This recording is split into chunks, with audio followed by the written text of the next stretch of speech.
Olá pessoal, tudo bem? Sejam bem-vindos ao nosso canal. Nessa semana estamos celebrando a Semana Internacional da Justiça Restaurativa e nesse contexto nos propusemos então a postar 5 vídeos, um em cada dia da semana, né, cada dia útil da semana, para que a gente possa então colocar em pauta algumas questões que estão sendo debatidas entre nós aqui no canal e que pretendemos futuramente também abordar, não só no nosso curso, que se inicia nesta quinta-feira, mas também em outros encontros do canal. Nesse terceiro vídeo da semana, em que estamos abordando, então cada vídeo trabalha com um dos nossos eixos, com temáticas relacionadas aos nossos eixos, eu optei então por trabalhar um pouco com vocês aqui as conexões, as possíveis conexões entre a justiça restaurativa e o acordo de não persecução penal. Bom, o acordo de não persecução penal, como todo mundo já deve saber, foi introduzido na nossa legislação a partir da Lei 13.964 do ano passado, dentro do contexto do conhecido pacote anticrime, e permite, então, que acusado, que investigado e Ministério Público possam fazer um acordo para que o processo não seja iniciado, ou seja, para que a denúncia não seja oferecida. Então, honrando o nome, né, de acordo de não persecução penal. O artigo 28A do Código de Processo Penal estabelece, então, as condições, os requisitos, né, e coloca ali que para participar, para celebrar o acordo de não persecução penal, o acusado precisa confessar circunstanciadamente o delito não pode ter sido praticado com violência ou grave ameaça, a pena mínima do crime em questão tem que ser inferior a 4 anos e as condições do acordo estão estabelecidas nos incisos de 1 a 5. Restituir a coisa à vítima, prestar serviço à comunidade, prestação pecuniária, né? E o inciso número 5, que é o que nos interessa aqui, é uma cláusula aberta que permite ao Ministério Público propor, então, querendo, né, que o acusado, que o investigado, né, seja encaminhado a um núcleo ou algum serviço oferecido por alguma instituição de justiça restaurativa. Esse inciso quinto é interessante porque ele, por ser uma cláusula aberta, ele dá uma mais ampla possibilidade, né, de negociação para que o Ministério Público e o acusado possam estabelecer, e o investigado, possam estabelecer, então, os critérios, né, ou como vai se dar o encaminhamento do caso a um núcleo de justiça restaurativa. Claro que a restaurativa deve obedecer alguns princípios, como o princípio da voluntariedade, né? Ninguém pode participar de um encontro restaurativo se não quiser.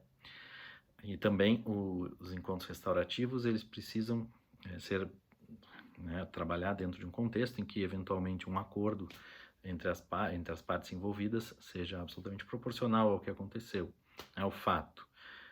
Ou seja, é possível que muitas vezes aquelas outras condições dos acordos de não persecução previstas nos incisos de 1 a 4 do 28A, cumulada com um eventual acordo no encontro restaurativo, possam se sobrepor, e isso também tem que ser pensado na hora da celebração do encontro, do acordo restaurativo, e depois também na homologação do acordo de não persecução penal, para que o acordo seja, enfim, absolutamente proporcional ao fato.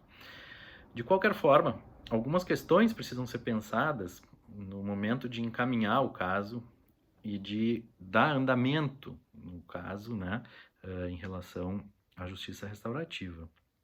Se houver acordo para que, nos termos do inciso 5º do 28A, o caso seja encaminhado para um núcleo de justiça restaurativa, a gente tem uma primeira questão a pensar que diz respeito à questão da confissão. Como todo mundo já sabe, ninguém é obrigado a confessar o delito, ou o fato, né, ou a responsabilidade pelo fato, antes de participar do encontro restaurativo. Confissão não é obrigatória.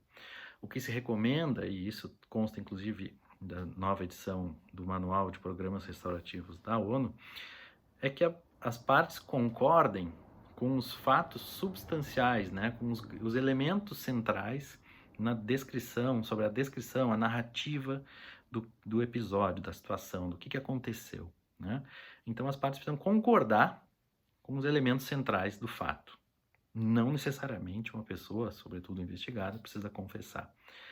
Eu me coloco essa questão, sobretudo, porque se o acordo não for devidamente cumprido, a pessoa vai ser denunciada e vai responder a um processo criminal.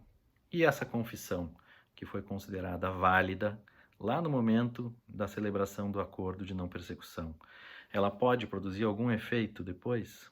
Ela pode servir como elemento de base para o oferecimento da denúncia, ou mesmo para a sentença condenatória?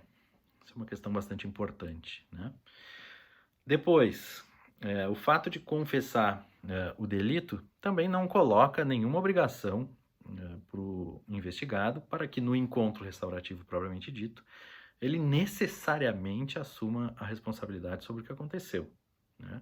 A experiência que nós tivemos com a Lei 9.099, né, nas transações penais, mostram que muitas vezes as pessoas, mesmo conscientes de que são inocentes, preferem não arriscar responder um processo e aceitar a transação penal para evitar esse risco. E se isso acontece também nos acordos de não persecução penal, e se isso acontece num caso que é encaminhado para a justiça restaurativa? Isso também é uma questão a ser pensada. De qualquer forma, também lembro aqui do princípio da voluntariedade. Como ninguém é obrigado a participar de um encontro restaurativo se não quiser, o Ministério Público não pode impor essa condição, né, de participar do encontro restaurativo como condição obrigatória do acordo de não persecução. Talvez possa ser colocada como uma possibilidade, sem nenhuma grande promessa, né, para o acusado, para o investigado, né, ou mesmo de forma opcional, né, eventualmente equilibrando com os demais incisos, com as demais condições do acordo, aceita participar, talvez eu possa reduzir um pouco a prestação de serviço à comunidade, ou reduzir a prestação pecuniária, ou mesmo a restituição da coisa vai ser discutida lá no encontro restaurativo. Enfim, são muitas as possibilidades. De qualquer forma, parece bastante salutar, né, que nós temos finalmente na nossa legislação uma porta bastante interessante para inserir a justiça restaurativa definitivamente no cenário, né, no cenário processual.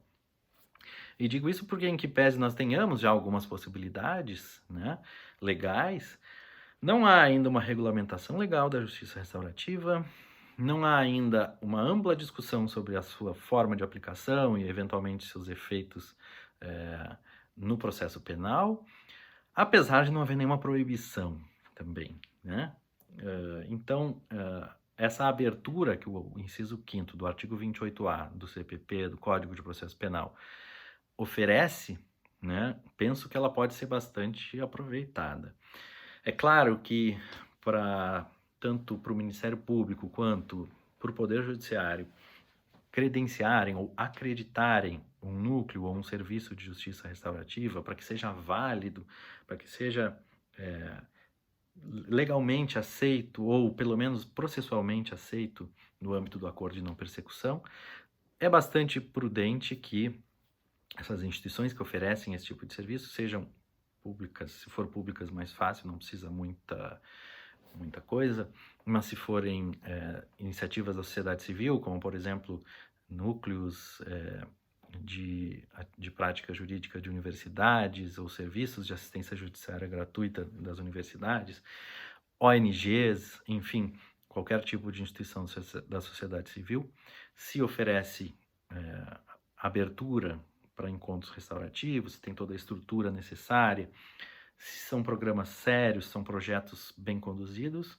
não vejo problema para que sejam formalizados convênios ou acordos de colaboração, enfim, acordos de colaboração entre o poder público e as sociedades, as instituições da sociedade civil, né? Não tem nada a ver com o acordo de não persecução.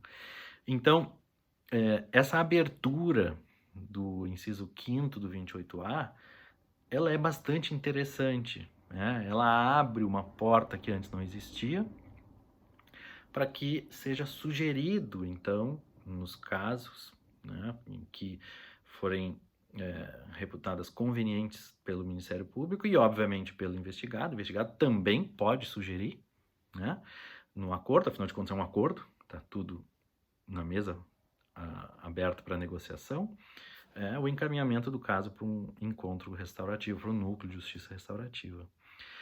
Esse debate ainda vai longe, é um tema que nós vamos abordar aqui no canal, provavelmente numa live ou num episódio, ou num vídeo específico sobre isso, porque penso que há muita coisa ainda a se debater, né? O próprio acordo de não persecução, ele vem numa linha, né, bastante interessante de reformas processuais, que começam lá em 95 com os juizados especiais criminais e culminam com o acordo de não persecução.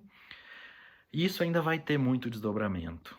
Mas o fato é que não vejo nenhum impedimento para isso, uma abertura interessante, uma abertura com uma cláusula aberta, que é uma das grandes discussões da justiça restaurativa, né? Se deve ou não ser legislada e tudo mais.